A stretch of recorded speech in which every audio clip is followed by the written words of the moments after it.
नमस्कार, संसद टीवी पर आपका स्वागत है।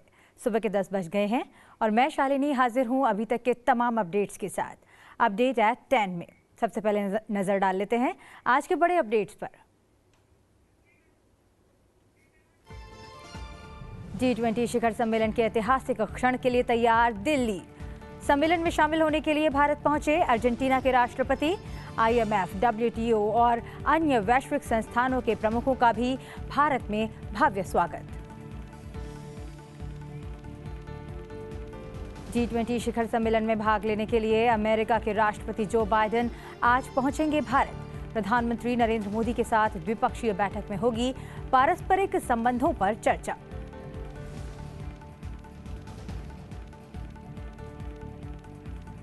भारत के सूर्य मिशन आदित्य L1 ने पृथ्वी और चांद की तस्वीरों के साथ भेजी सेल्फी। इसरो ने जारी किया वीडियो। चंद्रयान 3 के बाद जापान का मून मिशन हुआ लॉन्च।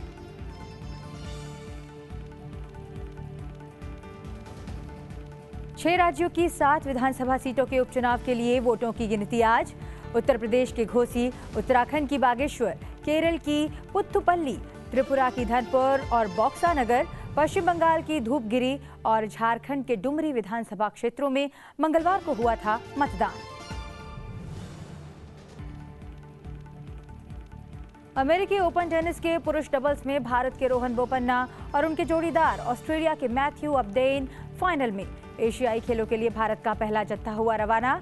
एशियाई खेलों का आयोजन 23 सितंबर से 8 अक्टूबर तक चीन के हांगझोउ में।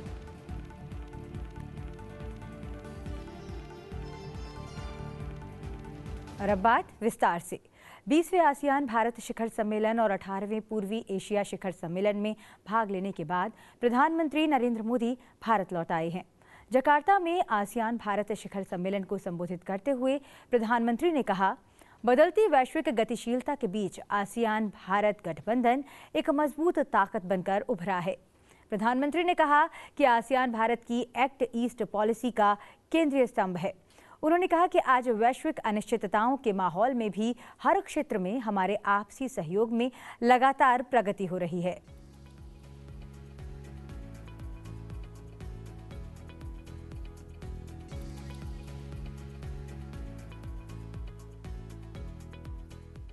योर मैजेस्टी, एक्सेलेंसीज, हमारी हिस्ट्री और ज्योग्राफी भारत और आसियान को जोड़ते हैं।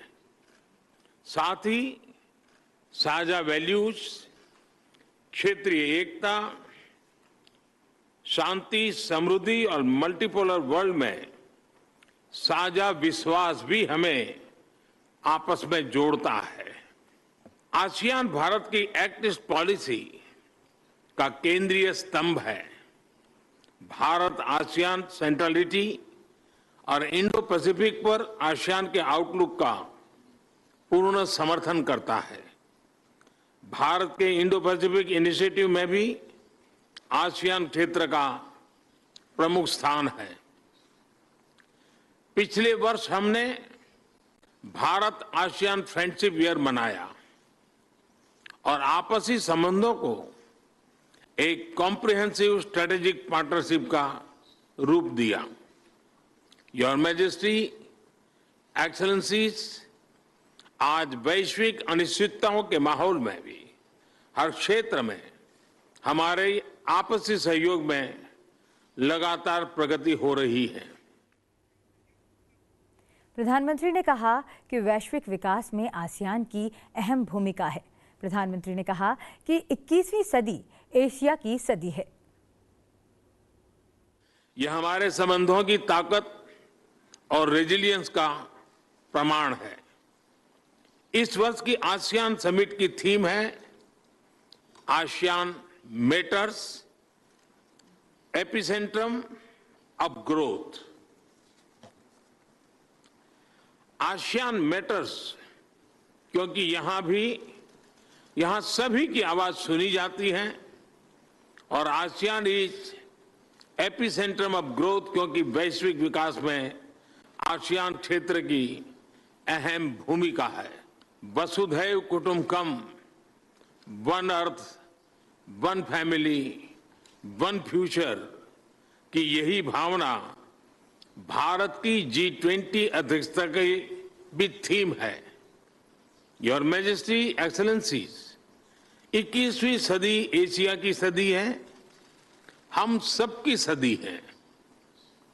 इसके लिए आवश्यक है कि हम एक rules based post Covid world order का निर्माण और मानव कल्याण के लिए सबका प्रयास, फ्री और ओपन इंडो पैसिफिक की प्रगति में और ग्लोबल साउथ की आवाज को बुलंद करने में हम सबके साझे हित है।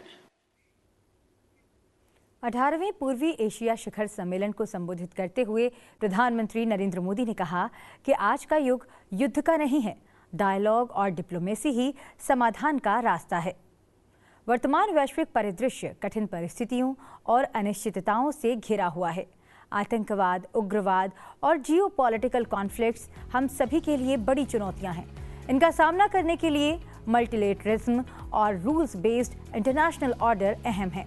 अंतर्राष्ट्रीय कानूनों का पूरी तरह पालन होना आवश्यक है और सभी देशों की संप्रभुता और क्षेत्रीय अखंडता को सुदृढ़ करने के लिए सबकी प्रतिबद्धता और साझा प्रयास भी जरूरी है।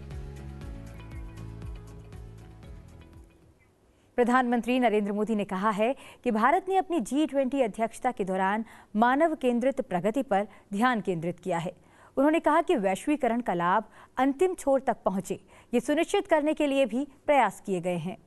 प्रधानमंत्री ने एक लेख में कहा है कि भारत के लिए G20 की अध्यक्षता केवल एक उच्च स्तरीय राजनयिक प्रयास नहीं है। उन्होंने कहा कि लोकतंत्र की जननी और विविधता के मॉडल के रूप में भारत ने इस अनुभव के द्वार दुनिया के लिए खोल दिए हैं। प्रधानमंत्री ने कहा कि भारत की G20 अध्यक्षता ने विभाजन को पाटने, बाधाओं को दूर करने और सहयोग के प्रयास बढ़ाने का काम किया है।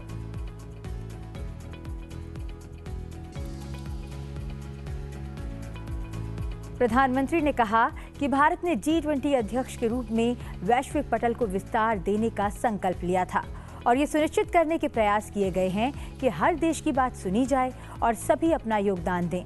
प्रधानमंत्री ने कहा कि वॉइस ऑफ ग्लोबल साउथ शिखर सम्मेलन में 125 देशों ने भाग लिया और ये भारत की अध्यक्षता में सबसे महत्वपूर्ण आयोजनों में से एक था।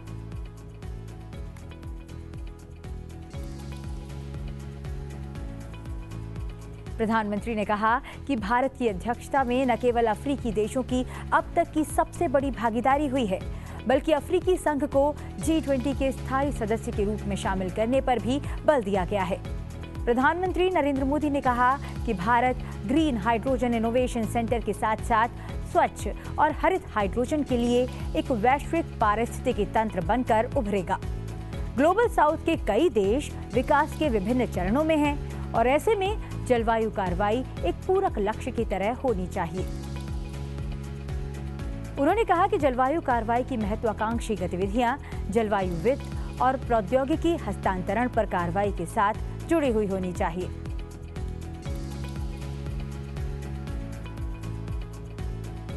प्रधानमंत्री ने कहा कि G20 की अध्यक्षता एक जन संचालित कार्यक्रम बन गया है।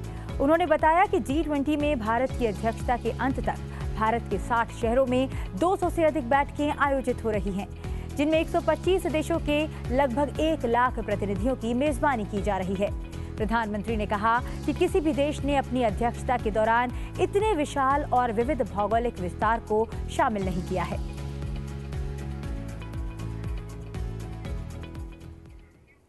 नौ और 10 सितंबर को G20 शिखर सम्मेलन की मेजबानी के लिए दिल्ली पूरी तरह तैयार है। सम्मेलन के लिए अंतर्राष्ट्रीय संस्थानों के प्रमुखों का नई दिल्ली पहुंचना शुरू हो गया है। मॉरिशस के प्रधानमंत्री प्रविंद जगन्नाथ और नाइजीरिया के राष्ट्रपति बोला अहमद टिनुबू पहले ही राष्ट्रीय राजधानी पहुंच चुके हैं। आज अर्जेंटीना के राष्ट्रपति अल्बर्टो फर्नांडीज भी दिल्ली पहुंच चुके हैं। साथ ही आर्थिक सहयोग और विकास संगठन के महासचिव माथियास कॉर्मन और संयुक्त मैक्सिकन राज्य के अर्थव्यवस्था मंत्री रफेल ब्यूनरोस्त्रो सांचेज भी दिल्ली पहुंचे हैं। यूरोपीय परिषद के अध्यक्ष चार्ल्स मिशेल सम्मेलन में भाग लेने के लिए गुरुवार को नई दिल्ली पहुंचे। चार्ल्स मिशेल का इंदिरा गांधी अंतर्राष्ट्रीय हवाई अड्डे पर जल शक्ति मंत्री और खाद्य प्रसंस्करण उद्योग मंत्री प्रहलाद सिंह पटेल ने स्वागत किया। यूरोपीय आयोग की अध्यक्ष उर्सुला वॉन डेर लेयन भी G20 शिखर सम्मेलन में भाग लेने के लिए दिल्ली पहुंच चुकी हैं। वाणिज्य और उद्योग मंत्रालय में राज्य मंत्री अनुप्रिया सिंह पटेल ने उनका स्वागत किया। विश्व व्यापार संगठन के महानिदेशक नगोजी ओकोंजो-इवेला भी भारत पहुंच चुके हैं। अन्य देशों के राष्ट्राध्यक्ष और शासनाध्यक्ष भी आज नई दिल्ली पहुंच जाएंगे। इनमें अमेरिका के राष्ट्रपति जो बाइडेन, यूके के प्रधानमंत्री ऋषि सुनक, जापान के प्रधानमंत्री फूमियो किशिदा, ऑस्ट्रेलिया के प्रधानमंत्री एंथनी अल्बनीज, रूस के विदेश मंत्री सर्गेई लावरोव, चीन के प्रधानमंत्री ली कियांग और ब्राजील के राष्ट्रपति लुइस इनासियो लुला दा सिल्वा भी शामिल हैं।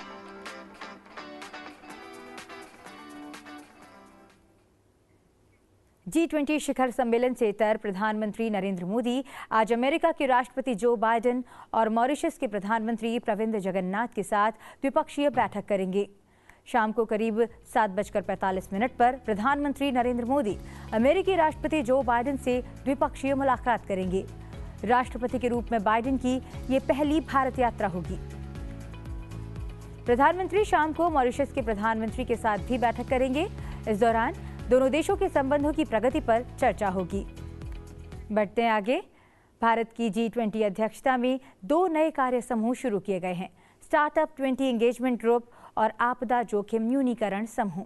इसके अलावा भारत के नेतृत्व में कई नए वैश्विक मुद्दों पर फोकस किया गया। आइए आपको बताते हैं भारत की G20 अध्यक्षता में की गई नई और विशेष पहलों के बारे में।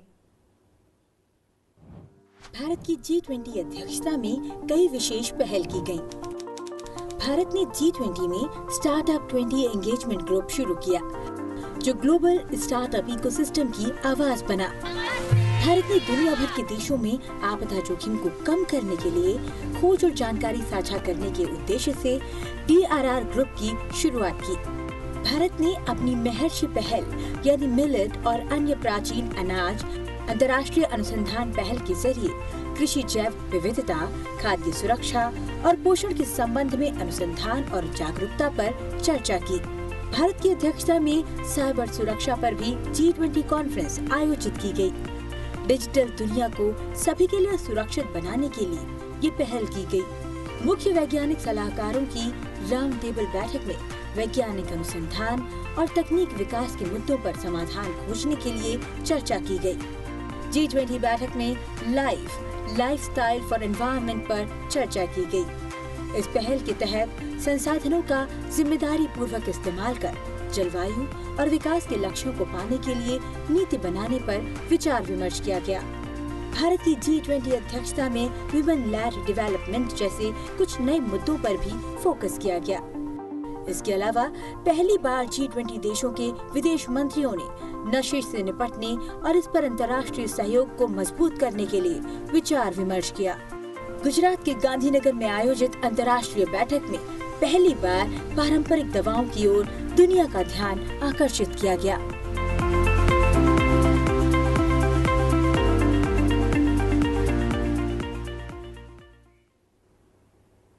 G20 शिखर सम्मेलन के लिए भारत आए अतिथियों को भारत के हस्तशिल्प, नक्काशी और कलाकारी देखने को मिलेगी। आइए आपको भी दिखाते हैं इसकी एक झलक।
अब बढ़ते हैं आगे और बात करते हैं विधानसभा उपचुनाव की।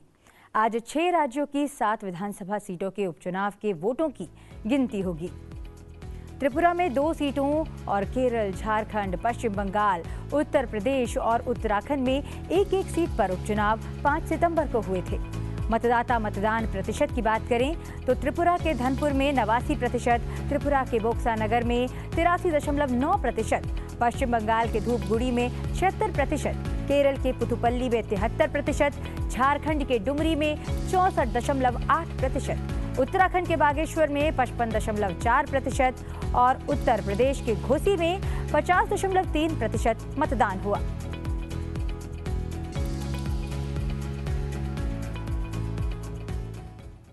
उत्तर प्रदेश की राज्यसभा सीट पर उपचुनाव के लिए आज उम्मीदवारी वापस लेने की अंतिम तिथि है। उत्तर प्रदेश में राज्यसभा सीट के लिए उपचुनाव 15 सितंबर को होगा। भाजपा सदस्य हरद्वार दुबे की मृत्यु के बाद उपचुनाव की जरूरत पड़ी। भाजपा के हरद्वार दुबे का 26 जून को निधन हो गया। राज्यसभा सदस्य के रूप में उनका कार्यकाल नवंबर 2026 में समाप्त होना था। उपचुनाव के लिए मतदान का समय सुबह 9 बजे से शाम 4 बजे तक रहेगा और वोटों की गिनती 15 सितंबर को शाम 5 बजे तक होगी।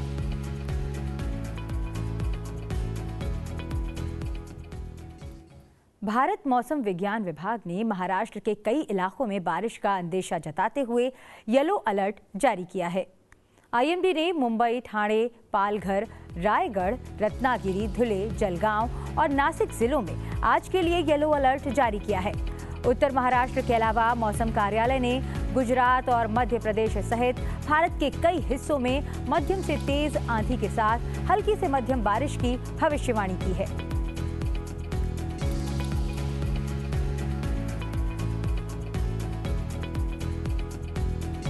देश का पहला सूर्य मिशन आदित्य L1 अपनी मंजिल की ओर बढ़ रहा है।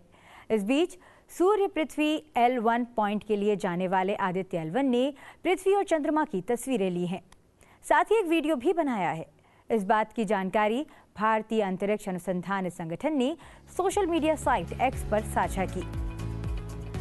आदित्य L1 अभी 18 सितंबर तक धरती के चारों तरफ 4 बार ऑर्बिट बदलेगा। अगली ऑर्बिट मैन्यूवरिंग 10 सितंबर की रात को होगी।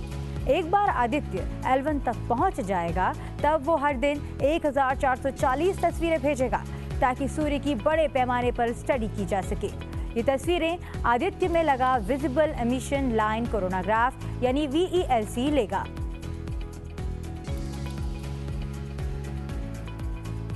चंद्रयान 3 की सफलता के बाद अब अन्य देश भी इसरो की राह पर अपने मून मिशन को लॉन्च कर रहे हैं। चंद्रयान 3 के साथ ही रूस ने भी अपना मून मिशन लूना 25 लॉन्च किया था। हालांकि मून की सतह पर उसकी क्रैश लैंडिंग हुई और वो मिशन फेल हो गया। गुरुवार को जापान की अंतरिक्ष agency Japan aerospace exploration agency ने अपना मून मिशन लॉन्च किया है। जापान ने स्लिम नाम का अपना एक मून लैंडर चांद के लिए लॉन्च किया है। 7 सितंबर को जापान के स्थानीय समय के अनुसार सुबह 8:42 पर यह अंतरिक्ष यान लॉन्च किया गया। जापान के H-2A रॉकेट के जरिए ये तनेगाशिमा अंतरिक्ष केंद्र से रवाना हुआ। रॉकेट अपने साथ smart lander for investigating moon और X-ray imaging and spectroscopy mission को लेकर गया है। दोनों स्पेसक्राफ्ट 1 घंटे के अंदर ही अपने पथ पर पहुंच गए। अगर सब कुछ सही गया तो लगभग 4 महीने बाद smart lander for investigating moon चांद पर उतरेगा। इस मिशन को मून स्नाइपर भी कहा जा रहा है, यानी स्लिम की लैंडिंग उसके तय स्थान के 100 मीटर के दायरे में ही होगी। ये मिशन 831 करोड़ रुपए से ज्यादा का है। पिछले महीने 26 और 28 अगस्त को इसकी लॉन्चिंग होनी थी, लेकिन खराब मौसम की वजह से ये टल गई। जापान अगर कामयाब हुआ तो वो चांद पर जाने वाला 5वां देश बन जाएगा।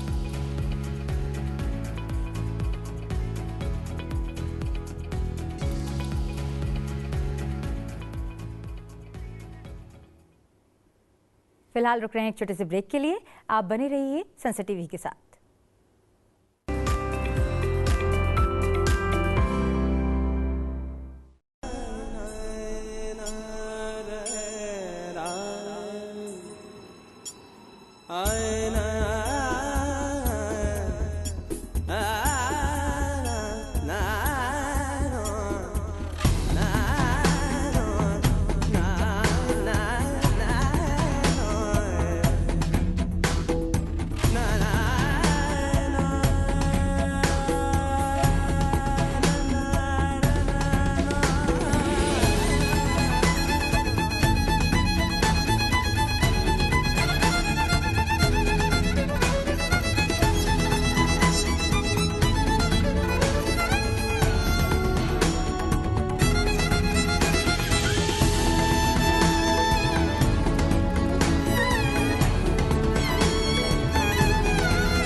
ब्रेक के बाद एक बार फिर आपका स्वागत है अपडेट एट 10 में।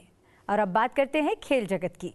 भारत के रोहन बोपन्ना और उनके ऑस्ट्रेलियाई पार्टनर मैथ्यू एबडेन की जोड़ी यूएस ओपन 2023 के फाइनल में पहुंच गई है। रोहन और एबडेन की जोड़ी ने फ्रांस के पियरे हुगुएस हर्बर्ट और निकोलस माहुत की जोड़ी पर सीधे सेटों में जीत दर्ज की। रोहन बोपन्ना 2010 के बाद दूसरी बार किसी ग्रैंड स्लैम के फाइनल में पहुंचे हैं। 2010 में भी वो यूएस ओपन के ही फाइनल में पहुंचे थे।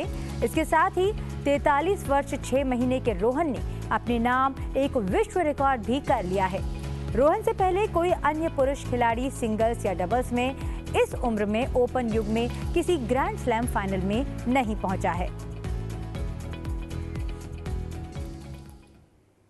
एशियाई खेलों के लिए भारतीय एथलीटों का पहला दल चीन के हांगझाऊ के लिए रवाना हो चुका है। भारतीय रोइंग, मुक्केबाजी और नौकायन टीमें इसमें शामिल हैं।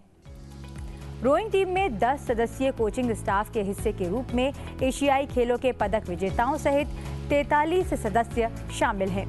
दल में 13 महिला नाविकों के साथ एशियाई खेलों में यात्रा करने वाली महिला नाविकों की ये सबसे बड़ी संख्या है। चीन रवाना होने से पहले भारतीय खेल प्राधिकरण मुंबई के अधिकारियों ने दल को जोरदार विदाई दी।